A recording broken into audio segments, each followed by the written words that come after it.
São Paulo, eu tô saindo aqui do Beats Hostel. Vocês já sabem, né? Quando vier pra São Paulo, onde ficar, o espaço é super legal, super bem localizado. E agora bora lá, tem mais gravação e interferência.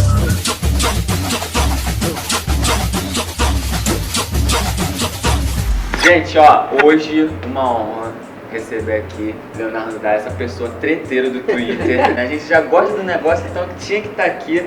E aí vamos falar sobre outra coisa que é uma coisa assim, tipo... Simples, que é sobre regulamento de São Paulo. Bom, Guilherme, obrigado pelo convite, obrigado por essa apresentação fantástica da minha pessoa, né? E pela oportunidade de falar desse tema que é muito importante, um tema fundamental mesmo para a gente discutir o Carnaval de São Paulo. Sempre que a gente fala de regulamento em São Paulo, a gente fala da palavra engessamento.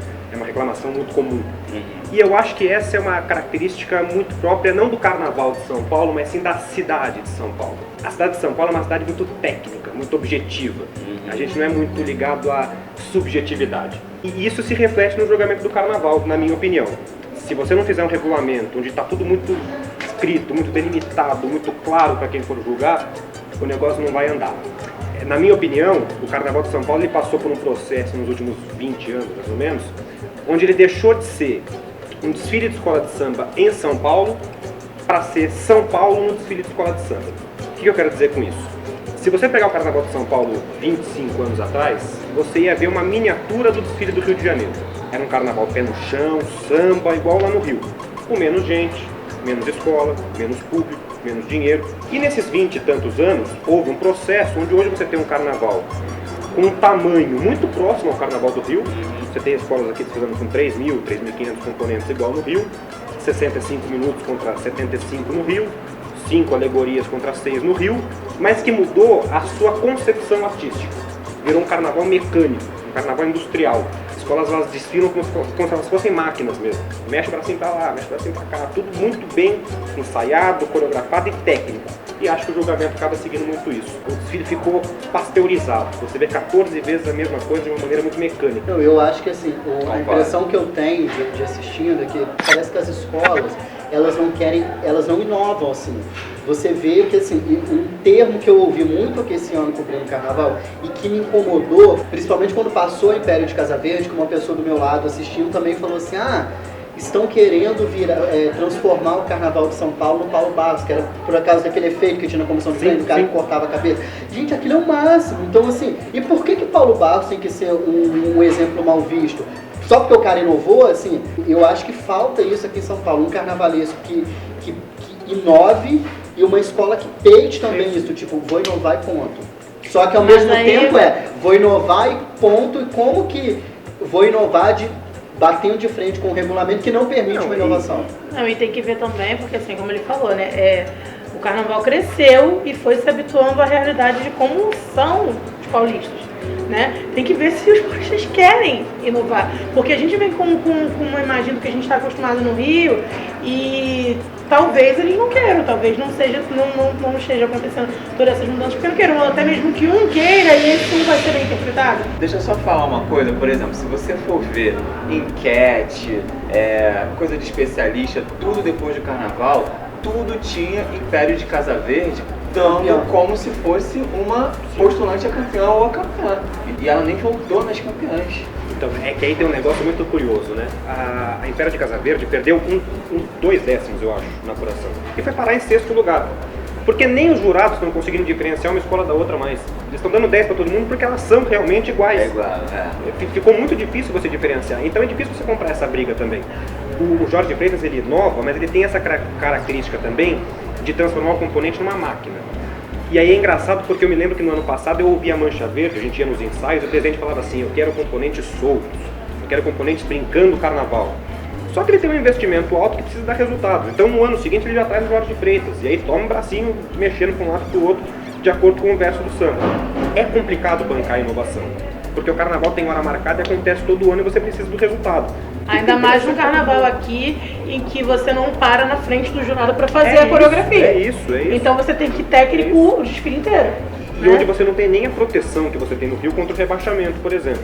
Mas aí é onde uma outra coisa que eu ia citar. Essa coisa de ser tudo muito igual também tem um lado, não sei se é positivo, a meu ver é um pouco positivo, né? Mas assim, lá no Rio a gente já sabe quais são as escolas que vão ficar lá embaixo. A gente já sabe quais são as escolas que vão voltar nas campeãs. Uma ou outra surpreende, mas a gente já sabe que mas a gente maioria já das sabe, escolas. porque eu acho que lá tem uma bandeira. Aqui eu não vejo. Sim, mas justamente por isso. Porque é tão técnico que não tem como defender bandeira. Quem errar técnico, escorrega. Quem mexer o braço fora da hora, escorrega. Se você pegar, é isso, se você pegar os jogadores do Carnaval do Rio, por mais que tenha havido uma reformulação há alguns anos, eles estão lá há muito tempo. Então eles sabem o que as escolas vão fazer e as escolas sabem do que eles gostam ou deixam de gostar. Aqui em São Paulo você não tem isso. E sabe exatamente onde você tem que parar pra fazer. Exatamente, é isso. O jogador aqui em São Paulo, ele é um fiscal. Ele tá lá pra pegar a mancada, né? A mancada pequena ele vai deixar passar. Ele tá lá pra pegar o que for gritante. E tem um outro aspecto positivo, que é isso que eu tô falando. Você não pode violentar as características da cidade. Aqui em São Paulo nós somos muito competitivos. A gente compete das 7 horas da manhã à meia-noite. Então, você vê dentro das escolas esse espírito de guerra. As escolas se preparam para uma guerra para desfilar. Então, o cara vai com sangue no olho, ele se esforça, ele se desgasta. E assim, é uma característica do carnaval daqui. Eu acho que a gente passou por esse processo, como qualquer processo desse tipo. Ele tem um exagero, ele passa muito do ponto. Acho que a gente chegou no limite e acho que a tendência agora é você regredir 1 ou 2 passinhos para tentar achar um meio termo. Aí eu queria saber o seguinte, né? A gente gravou esse programa lá falando sobre esse slogan, né? Como o maior carnaval do mundo e o do Brasil. E do mundo também. Do mundo, né? O maior carnaval do Brasil é do mundo. Mas assim, rumo ao maior carnaval do Brasil. E uma das coisas que a gente sempre fala, e que até as pessoas daqui de São Paulo que a gente conversa falam, que o que falta no carnaval de São Paulo é justamente esse tempero.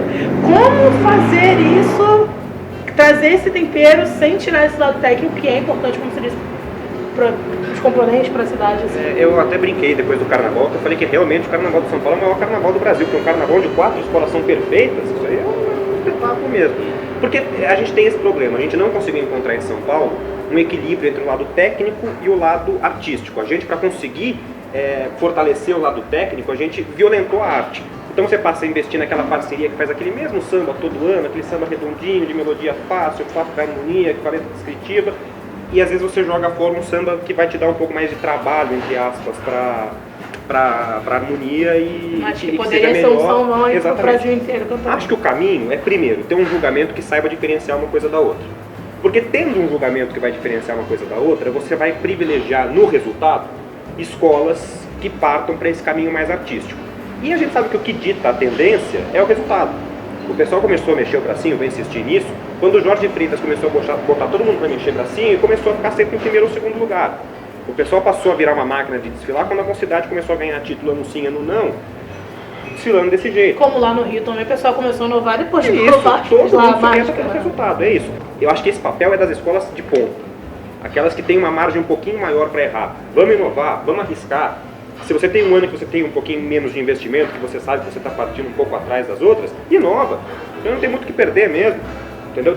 Alguém tem que assumir o risco primeiro. Porque daí, se a gente tiver 1 ano, 2, 3, onde as escolas que partam para esse lado se saiam melhor, talvez a gente tenha um carnaval um pouco mais artístico, que foi um efeito que aconteceu no Rio.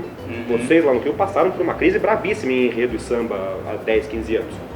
E aí uma escola foi fazendo, outra foi fazendo, foi dando certo, o quadro foi mudando. Acho que o caminho é esse, alguém tem que fazer primeiro. Esse fazer primeiro, eu acho também parte das escolas se manifestarem de querer mudar. Assim. A gente entrevistou algumas pessoas, tanto daqui do Rio, São Paulo. A gente entrevistou algumas pessoas daqui de São Paulo, no decorrer do ano passado para a série de Barracões, e a gente ouviu muito deles dizerem que eles tinham dificuldade de desenvolver algo diferente, porque o regulamento não permitia que o artista carnavalesco fizesse algo diferente.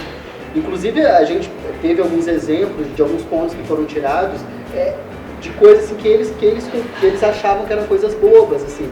Então, eu acho que precisa dar esse espaço para o artista trabalhar. Inclusive, a gente ouviu uma coisa, que não sei se você pode concordar com isso, que as escolas, o salário de carnavalesco aqui não era tão alto quanto o salário de carnavalesco do Rio, porque as escolas não permitem que o artista se desenvolva. Então, o artista aqui é limitado. Então, limitando o artista, se nivela todo mundo com o mesmo valor de salário. Então... É uma linha de produção, né? A lógica é essa. Sabe o que eu ouvi uma vez? Eu ouvi um diretor de harmonia falando assim, sabe por que eu coloco o pessoal pra fazer coreografia no samba inteiro? Porque é o jeito que eu tenho de fazer o pessoal decorar o samba. Eu já ouvi isso também. Porque se eu soltar o cara na avenida do jeito que ele quiser, ele não vai decorar o samba. Se eu obrigar ele a decorar uma coreografia, ele vai precisar saber a letra do samba para fazer a coreografia. Então assim, são características de uma cidade onde o carnaval não está presente na identidade da cidade. Sim, E esse é um problema que a gente vai ter que lidar para sempre. Ainda mais se está falando de 3 mil componentes aí Exato. em cada escola. Muito provavelmente Você esses enxuga, 3 mil não estão na exatamente, escola exatamente. inteira, né? Então assim, para fazer um advogado do diabo aqui, eu me lembro que um pouquinho antes do carnaval desse ano, a Rádio CBN fez uma reportagem falando com alguns presidentes e eles diziam que eles tinham essa preocupação de mudar principalmente o engessamento do componente, que é uma consequência do engessamento do regulamento, pela preocupação com os blocos. Porque vamos combinar, vai chegar uma hora que o cara vai falar, ao invés de eu ficar 6 meses aqui perdendo 2 dias na semana para ensaiar 1h30 por dia, ficar ouvindo bronca de diretor de harmonia, pressão, desgaste para desfilar 4h30 da manhã 20 minutos, eu vou ficar 3 meses indo em bloco 2 vezes por fim de semana, tomando cerveja e gastando dinheiro para me divertir. Então é uma preocupação que existe. Agora o tempo passa, tem que agir rápido. Mas tem que ser pra ontem. Para né? ontem, porque Existe, o momento é muito importante. O Carnaval de São Paulo tem uma mídia que ele nunca teve, está crescendo de um jeito que ele nunca cresceu e tem que aproveitar, porque se deixar esse trem partir, não pega mais. Então o momento de mudar é agora, realmente. Então é isso, queria te agradecer aqui pela participação. Eu que agradeço. Fala pro pessoal se inscrever lá na TV Paticumbum. Se inscreve lá na TV Paticumbum, a gente sempre traz o pessoal aqui do Mais Carnaval lá no Bar Apoteose. E também, quem não se inscreveu ainda no Mais Carnaval, Isso aí, se inscreve, compartilha aí o vídeo, comenta com a gente o que você acha, dá sugestões aí do que poderia acontecer para mudar esse quadro que a gente precisa tão urgentemente aí. E até o próximo programa. Gente, obrigado, França Café. Ah, sim, já sabe, quando estiver passando aqui pela Vila Madalena, vem aqui no France Café que vocês vão gostar.